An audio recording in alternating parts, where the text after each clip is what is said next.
और बात Israel Hamas के संघर्ष की। इजराइल हमास संघर्ष का आज 8वां दिन है। इजराइल ने गजा सीमा के पास टैंक, युद्ध सामग्री और इजरायली सैनिक तैनात किए हैं। इजराइल ने 11 लाख लोगों को जल्द से जल्द उत्तरी गजा खाली करने का अल्टीमेटम दिया है। इस बीच संयुक्त राष्ट्र ने कहा है कि इजराइल के अल्टीमेटम से पहले ही गजा में 4 लाख फिलिस्तीनियों का पलायन हो चुका है। और गजा बॉर्डर से हमारे संवाददाता अमृतपाल सिंह इस वक्त हमारे साथ जुड़े हुए हैं। अमृत, आपसे ताज़ा हालात, सूरत हालात क्या है वो जानना चाहेंगे। अभी जो संघर्ष है उसकी क्या स्थिति है? देखिए, ताज़ा सूरत हाल ये है कि मैं इस वक्त गाजा बॉर्डर की जो गाजा पट्टी और इजराइल का बॉर्डर है उसके बहुत करीब खड़ा हूं। मैं अगर अपने कैमरामैन को कहूं कि आप पैन करके आपको दिखाएं, ये दूर जो थोड़ी ही दूर करीब 1 किलोमीटर दूर ये जो आपको एक पहाड़ी दिख रही है उस पे जो सेटलमेंट है वो लास्ट इजरायली सेटलमेंट है। हमें इसके आगे जाने को अलाउड नहीं है किसी को। इनफैक्ट वो इजरायली सेटलमेंट खाली कर ली गई है। उस पहाड़ी के उस पार गाजा पट्टी है। यहाँ पर मैं अपनी आंखों से आर्टिलरी और टैंक देख सकता हूं जो मैं आपको कैमरा पे नहीं दिखा सकता हूं क्योंकि मुझको मना किया गया है। इस कंडीशनैलिटी पर हमें एक्सेस दी गई है कि आप सिक्योरिटी इक्विपमेंट नहीं दिखाएंगे। इजरायली आर्मी लगातार यहां से आर्टिलरी फायर कर रही है। दूसरी तरफ अगर आपको आवाज आ रही हो मेरे पीछे, ये आर्टिलरी फायर की आवाज है जो इजरायली आर्मी फायर कर रही है। टैंक्स बड़ी संख्या में निखिल यहां अमैस कर लिए गए हैं। यह कहा जा रहा है कि इजराइल तैयारी कर रहा है एक ग्राउंड असॉल्ट की, एक ग्राउंड जमीनी हमले की। और अगर वो होता है तो जो युद्ध है उसका रुख बिल्कुल बदल जाएगा। स्थिति और भयानक और गंभीर हो सकती है। इजराइल ने कल ही कहा था कि और जो उत्तर गाजा में सिविलियंस रह रहे हैं वो पलायन करें साउथ की तरफ। करीब 11 lakh 1.1 million 11 lakh civilians north के इलाके में रह रहे हैं। तो अगर वो पलायन करते हैं तो उसके कॉन्सिक्वेंसेस आप जानते हैं। यूएन ने तो कहा है it will have devastating consequences, भयानक परिणाम होंगे उसके, क्योंकि अभी भी सीज जो इन्होंने इंपोज की है गाजा ने, पानी की, बिजली की, इंटरनेट की, खाने की, उससे ह्यूमैनिटेरियन क्राइसिस वहां और गंभीर हो रहा है। पर इजराइल को यहां पर जो सेंटिमेंट ये है कि इन पर इनकी सॉवरेनिटी, इनकी टेरिटोरियल इंटेग्रिटी पे एक टेररिस्ट अटैक हुआ है और उसका ये जवाब देंगे। और जैसे प्रधानमंत्री, यहां के प्रधानमंत्री बेंजामिन नेतन्याहू ने कहा था that we will reduce them to rubble, उनको मिट्टी में मिला देंगे। तो हमास की बात करते हुए तो ये कह रहे हैं कि जो भी ये स्ट्राइक्स कर रहे हैं वो हमास के बेसिस पे कर रहे हैं, उनके जो मिलिट्री बेसिस हैं उस पर कर रहे हैं। वही हमास और फिलिस्तीनियों का कहना है कि सिविलियंस को टारगेट किया जा रहा है। अब युद्ध में अक्सर देखा जाता है कि सच्चाई सबसे बड़ी कैजुअलिटी होती है, तो वही यहां भी प्ले आउट हो रहा है। दोनों साइड्स के अपने नैरेटिव्स हैं पर स्थिति काफी गंभीर है और युद्ध अपने अरूज पे है। निखिल जी निश्चित तौर पर आप भी बिल्कुल गाजा पट्टी के बॉर्डर पर मौजूद हैं, तो निश्चित तौर पर मैं आपसे भी कहूँगा कि अपनी सुरक्षा का ज़रूर ख्याल रखिएगा। आप बेहद एक संघर्ष के इलाके से रिपोर्टिंग कर रहे हैं, लगातार अपनी रिपोर्ट हमें भेज रहे हैं। एक बात और समझना चाहेंगे, जो आपने कहा कि ज़मीनी युद्ध अगर होता है जिसकी तैयारी इस वक्त इजराइल कर रहा है, कितनी संभावना आपको लगती है? क्या कुछ तैयारियां हैं? क्या आपको लग रहा है?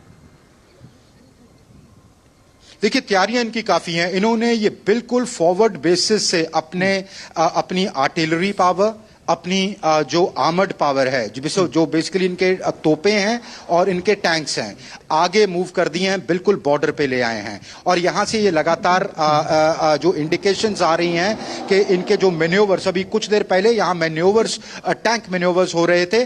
और ये जो धूल आप उड़ती देख रहे हैं, इसके पार अगर मैं दिखा पाऊं आपको तो इजरायली मिलिट्री बेस है जिसके पार से जो मैन्योवर्स लगातार जारी हैं। और तो ये इंडिकेशंस ये हैं कि यहाँ से इनको ये ग्राउंड असॉल्ट की तैयारी कर रहे हैं, पर उसके लिए इनके जहन पर ये हावी हो रहा होगा कि उसके रिस्पॉन्स पे हमास भी एक्ट करेगी। हमास ने ये धमकी दी है कि अगर ये लोग मिलिट्री इन्वेजन करते हैं, मतलब बॉर्डर क्रॉस इनकी फौज करती है, तो वहां वो उनके पास जो लोग बंदी हैं इनके इजरायली सिविलियंस भी, फौजी भी और सिविलियंस में बच्चे महिलाएं भी हैं, वो उनको एक एक करके मारना शुरू कर देंगे।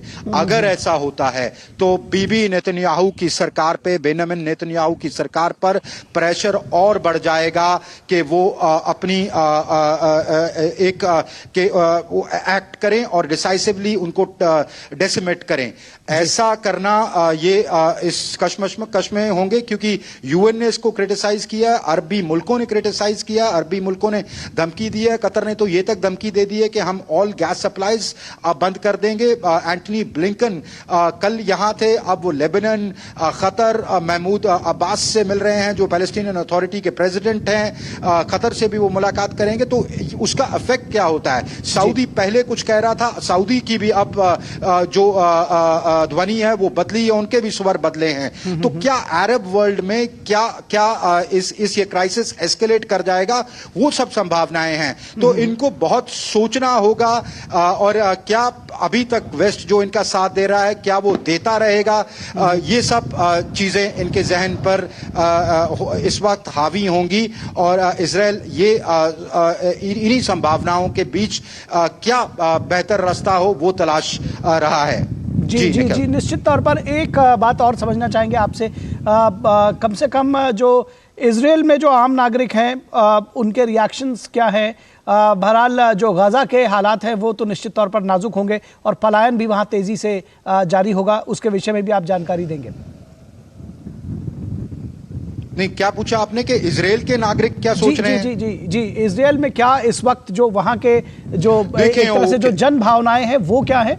और गाजा के हालात भी मैं जानना चाह रहा हूं, क्योंकि ऐसा कहा जा रहा है कि 4 लाख लोग अभी ऑलरेडी वहां से पलायन कर चुके हैं। ये पलायन अभी भी जारी है वहां, तो स्थिति निश्चित तौर पर खराब ही होगी।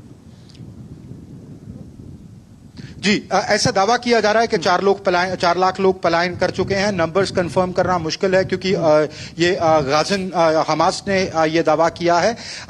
देखिए, ये है कि पलायन जरूर हुआ होगा। नंबर जरूर कंफ्लिक्टिंग हो सकते हैं, 4 लाख नहीं होंगे, परहैप्स 2 लाख होंगे, 1 लाख होगा। पर जब लोगों पर बमबारी गिरती है, चले हमास या अल कासिम ब्रिगेड्स तो लड़ेंगी, फौज या मिलिटेंट्स या जिसने बंदूकी उठा ली वो तो लड़ेगा ही, पर जिसके बच्चे हैं, जो आम जिंदगी जो सिविलियन होता है वो तो शेल्टर पे जाता ही है। तो पलायन जरूर हुआ होगा। मैं इस बॉर्डर के उस पार नहीं गया हूं, क्योंकि यहां से हमको अलाउ नहीं कर रहे हैं उस पार गाजा पट्टी में जाने के लिए। तो अभी तक मैं वहां जा नहीं पाया हूं, पर रिपोर्ट्स ये हैं कि हमास के कुछ पलायन हुआ है। हमास एक नंबर्स क्लेम कर रहा है। जो ह्यूमैनिटेरियन क्राइसिस वहां है, बिल्कुल जो कैजुअलिटीज का नंबर है वो बढ़ रहा है। करीब 2000 गाजन्स मारे जा चुके हैं, 6000 के आसपास इंजर्ड हैं। लाख इजराइल ये कहता रहे कि हम सिर्फ मिलिट्री बेसिस पे अटैक कर रहे हैं, पर सिविलियन कैजुअलिटीज हो रही हैं। अब कोलैटरल डैमेज की वजह से हो रही हैं, जैसे ये कह रहे हैं, या जैसे वो कह रहे हैं कि जान के टारगेट किया जा रहा है। ये सच्चाई तो जब युद्ध खत्म होगा, जब बातें खुलेंगी तब पता लगेंगी। पर ये बात बिल्कुल सच है कि ये कैजुअलिटीज वहां हो रही हैं। वहां एक सीज है, इन्होंने ब्लॉकेड कंप्लीटली इंपोज कर दिया गया है। फूड, वाटर, इलेक्ट्रिसिटी, इंटरनेट बुरी तरह ब्लॉक हुआ है। वहां से जो इमेजेस आ रही हैं कि बच्चे मर रहे हैं, लोग मर रहे हैं, हॉस्पिटल्स में एसेंशियल मेडिसिन की कमी हो रही है, हॉस्पिटल्स को बम्बार्ड किया जा रहा है। तो ये रिपोर्ट्स वहां से आ रही हैं। उनकी वेरासिटी, उनकी ट्रूथ, उनकी जो वेरासिटी है उसको वेरीफाई करना अभी मुश्किल है, पर डिस्ट्रक्शन जरूर हो रही है। अब आइए उस सवाल पे, बड़ा जो दिलचस्प सवाल आपने पूछा कि इजराइल में क्या भावना है। देखिए, मैं कल रात टेल अवीव में था, मैं निकल गया शाम को घूमने मार्केट, लोगों से वैसे ही बात की ऑफ कैमरा। यंगस्टर्स काफी घूम रहे थे, बहुत ज्यादा लोग। जिस प्लेन से मैं आया हूं, मैं अबू धाबी पे मेरा स्टॉप ओवर था, वहां से प्लेन बदलना था टेल अवीव आने के लिए। हमारे प्लेन में पता नहीं दुनिया के कई कई इलाकों से लोग, इजरायली लोग, लड़के यंग, कोई सॉफ्टवेयर इंजीनियर मिला, वो कहता जी मैं सिंगापुर में सॉफ्टवेयर इंजीनियर हूं पिछले 8 साल से, मैं लड़ने आया हूं वापस। रिजर्विस्ट्स वापस आ रहे हैं। आप टेल अवीव में चलें, उसकी सड़कों पे आपको यंगस्टर्स 19 साल के बच्चे जो यूनिवर्सिटी में पढ़ते हैं, कॉलेज में पढ़ते हैं, फौजी वर्दियां पहन के, क्योंकि यहाँ पे मिलिट्री कंस्क्रिप्शन जरूरी है। मतलब आप 12वीं के बाद यहाँ फौज आपको 18 साल होने पे आपको करनी पड़ती है सबको, जो एबल बॉडीड है। तो वो बुला लिए गए हैं 3 लाख लोग। जन भावना है, जिससे मैंने बात की, उन्होंने कहा कि देखें जी, उन्होंने हमको मारा, हम उनके साथ आराम से रहना चाहते हैं, वो आराम से रहें, तो हमको कोई दिक्कत नहीं, पर उन्होंने हमको मारा, हम इसका जवाब देंगे। तो ये जन भावना ये है। कॉन्स्पिरेसी थ्योरीज भी हैं कि फलां नेतन्याहू की क्रेडिबिलिटी खत्म हो रही थी, पॉलिटिकल चार्जेस थे, करप्शन के चार्जेस थे, तो उनको भी एक मौका मिल गया। वो सब बात की बातें हैं। वो कहते हैं, मैंने कहा कि आपके उन्होंने 5000 रॉकेट्स फायर कर दिए, आपकी सरकार को, आपकी इंटेलिजेंस जो इतनी मशहूर है उसको पता ही नहीं लगा। कहते ये सवाल बिल्कुल है, पर ये वक्त है लड़ने का, हमास को खत्म करने का। ये सवाल हम बाद में अपने आप इनसे उलझ लेंगे या इनसे जूझ लेंगे, पर इस वक्त जो सेंटिमेंट है, जो जन भावना है, वो एंगर की है, वो ट्रॉमा की है, और वो लोग उस एक तरह के बदले की भावना है कि हमास को कम से कम के वो कहते हैं पैलेस्टीनियन से हमारा कोई इख्तिलाफ नहीं, वो जो एरियाज में हैं वहां रहें, सरकार क्या करती है क्या नहीं करती उनके लिए हम नहीं बोलते, पर मिलिट्री जवाब बिल्कुल ठीक है। जी अमृतपाल, अभी थोड़ी देर पहले आप हमको बता भी रहे थे, हम वर्ल्ड पॉलिटिक्स जो है वो आपके जरिए थोड़ा आसान शब्दों में समझना चाहते हैं। ईरान के स्टेटमेंट्स आ रहे हैं, आपने बताया कतर के स्टेटमेंट्स आ रहे हैं, यूएस का अपना रुख है, वेस्ट का अपना रुख है। किस तरह से इसको समझना चाहिए? क्या कुछ वर्ल्ड पॉलिटिक्स इसमें प्ले कर रही है? कैसे इसको समझें? देखिए, दुनिया शुरू से ही खेमों में बटी हुई है, अब तो और।